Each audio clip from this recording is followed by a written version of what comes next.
Uy, nandito yung ano yung badyo na nagpapatugtog, hindi niya po alam na binibideo ko po siya, oh, yun oh. Para ako pata po ako po rin po naghahanga po sa kanyang ginagawa sa kamay niya. Yun yun po, ang galing niya po. Pumunta siya dito na hindi niya alam na binideo ko siya, oh. Habang nagpapatugtog po siya, binibideo ko siya. Nandito po sa labas ng pinto para pinapakinggan ko yung kanyang tugtog. Para na ginawa niya po.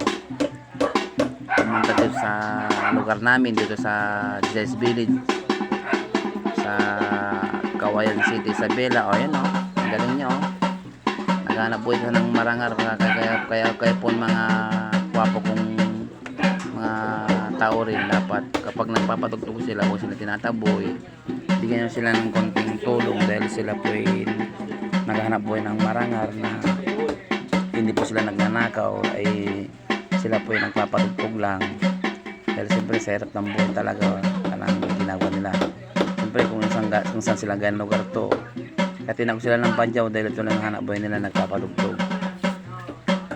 Dapat huwag nyo silang kinakamuyan dahil wala naman silang ginagawa sa inyo. Saka hindi niya lang po na ako po si Katuta Vlog na nagbibideo.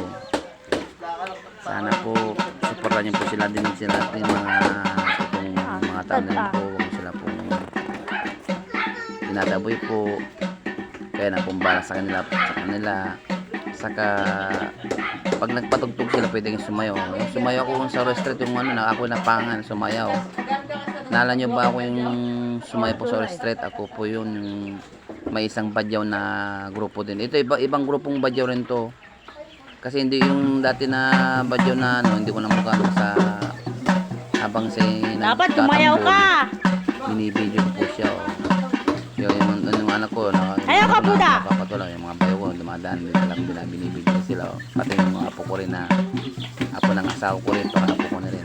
Doon si bayo ko rin na gumagawa ng ABC.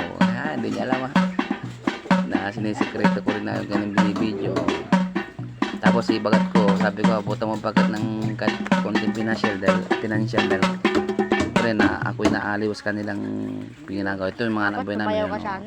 Ito yung bahay namin. Ito yung bahay namin mo yung pinapakita sa video. Yung po yung mukha nyo, pasatanda nyo po yung mukha nyo to.